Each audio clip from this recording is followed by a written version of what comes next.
Hast du den Lederhosen inpacket? What on earth does that mean? Did you pack your Lederhosen? Well, mate, we're here in southern Germany.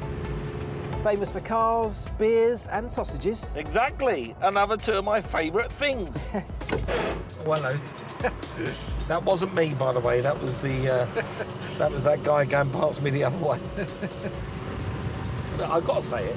We're on our way to potentially go and buy a BMW E30 M3 in a BMW M1. Best day ever. It's the best day ever. Look, I spent my life looking for cars, and this one, when I found it, I got excited, hence the reason we've come all the way here to Germany. And I want you to take a breath when I tell you the price, because I've agreed to come and see the car at the most expensive car we've ever bought in Wheeler Dealer history. Yeah. 70,000 euros. Wow. 70000. Surely that's one too many zeros, even for an 80s icon. But it could be money well spent to celebrate the wide arches, butch body kit and incredible performance of the E30 M3. The E30 does boast a 2.3-litre engine with 200 horsepower, and its bespoke suspension set new standards for handling performance. Cut to the chase, this is one of the greatest driver's cars of all time. So no surprise, it's got cult status amongst serious collectors who can spend six figures on low mileage examples. People are willing to pay for these cars, Elvis. They're willing to give really, really strong money. I want to get us there. Mate, you know that anyone who's ever bought an M3 has done it because they want to be a racing driver and they drive it as such. It's going to have a few problems.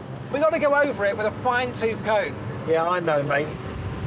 Dude, I bought several M3s in my time, and every time I stand in front of them, I'm more excited about the fact that I'm standing in front of an M3 rather than focusing on the details, on the car itself. Can we just agree that if either of us get carried away and we're overlooking some obvious flaw... We pull the other one back. Yes, please, yeah. Right, yeah, we can do that. We can do that. Because we're tag team. Yes. Tag team around the car.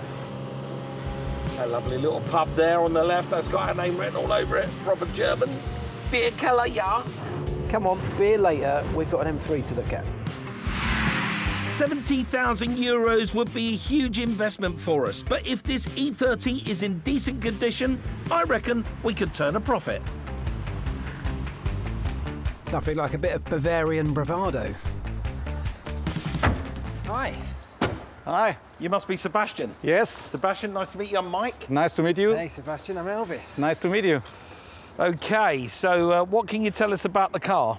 Yeah, I bought it with a partner about 18 years ago, so it was in a not good condition. So we decided to rebuild and restore the car, and we put new paint on it, we welded some stuff, we made the engine, and I made the technical stuff, and he made the bodywork. Wow. The real treasure in this car is going to be under that bonnet. Can we have a look? I'm sure, yeah, sure. Let's do it. Get in. Look at that. Hey. So it's had a full rebuild? Yeah, the engine was a full rebuild, new pistons, new gears. New everything, basically. Really, yeah. I mean, how many miles since the rebuild? 5,000 kilometers. Oh, wow. A rebuilt engine's good news, but this is still a 35-year-old car. And it's covered a whopping 180,000 kilometres. Time to break out our very finest fine tooth comb. I mean, I can see some obvious things straight away, like there's a couple of stickers missing on the hubs. The wheel, in fact, the wheels itself, they could probably do a bit of furbished. These are the kind of details that are going to matter, aren't they? For any hope of a profit, this car needs to look brand new, and we can't afford any hidden problems. Sounds like a job for Detective Priestley. I'm going to be looking for any signs of potential accident damage. When a car's been fully rebuilt, you've got to ask yourself the question, why was that done? Was it done just to restore the car, or was it done because there was some kind of issue in its history?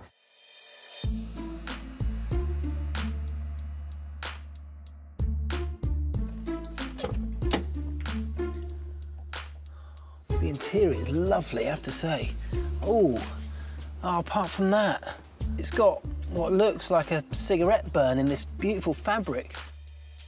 That tiny bit of damage probably means a whole seat retrim, and I've also uncovered a crime against the most important single letter in performance motoring. Have you spotted the glaring obvious error from this view? The M3 badge is on the wrong side, Exactly, isn't it? it should be over side. there. There's also another thing as well. If you look at that red stripe in the bumper, that's for the Evolution model. It shouldn't be on here. Details matter, so they're the sort of things we would have to get right. But none of the details matter if this high-mileage E30 doesn't deliver on its reputation as the ultimate driving machine. You know, we're in Germany, they go fast here. Right, we're on a nice bit of road. Ready? Yeah, go on, plant it. Oh, yeah, yes! Oh, I still got it, Yeah. mate. Oh, That's got yes! some tug, isn't it, eh? I tell you what, that feels lovely. That has got some tug. We're driving in southern Germany a BMW E30 M3, and almost everyone that sees us on the street, look, and we go past, they either say something or wave at us in this car. It's a celebrity. It's not us. The car is a celebrity. Is it me? Are we in top gear now? Yeah, Can you hear that? a little whiny sound. It's it's kind of a dull sort of constant noise. It's not bad. I definitely wouldn't say it's bad, but my experience of driving these before, it feels like it could be a little bit tighter. This car's done 181,000 kilometres. Correct. And although the engine's good, 5,000 kilometres old, mate, that is basically brand new, isn't it? And it's the rest of the car that's perhaps my worry, because I think I'm a little bit tired. There's definitely some brake judder. I could just feel that. Yeah, I was just about to say that, yeah. So that is a worry. So look, it's not without its problems. It looks amazing on the outside. You know, this is a car that just has to be right. So we're going to take a gamble, mate, because this is an awful lot of money. Don't put me under too much pressure, but look, why don't we go back? We've now got some tools, haven't we, to negotiate with Sebastian. I'm slightly terrified at the amount of money that this costs. Of course, the potential to make quite a lot of money off the back of it is still there, but there's also potential to lose quite a lot. Somehow, we need to achieve visual perfection and fix the brakes and diff. Squeezing a profit out of this is going to be a tough ask. Well, it drives really, really well. There were a couple of little things I think we found when we were driving it around. Yeah, one or two little details, and these cars are all about the details, as you well know. So, with that in mind, you advertised it for 70,000 euros. Yes. We've come a long way to come and buy your car, and we were kind of hoping that you would sell us the car for 65,000 euros. No, I'm sorry, that's too far away. It's too far away. Yes. I would do 69,000, but that's the lowest. 69,000 euros. That's a huge amount of money, but are we really going to walk away from this? So, Come on.